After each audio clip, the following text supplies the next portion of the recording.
Hello guys, welcome to my Android Tech channel. Today I am going to show you in this video how to enable startup app notifications on your Windows 11. So before going to start the video, if you are not subscribed to my channel, please subscribe. So let's start the video.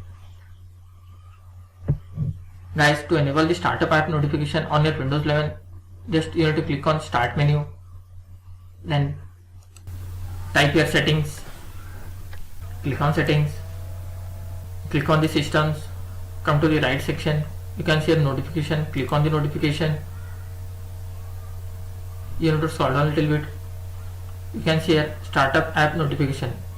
If it is disabled, you just need to enable this option. That's it guys. So in this way you can enable startup app notification on your Windows 11 computer or laptop. Thanks for watching. Hope if you like this video, please like, share and don't forget to subscribe.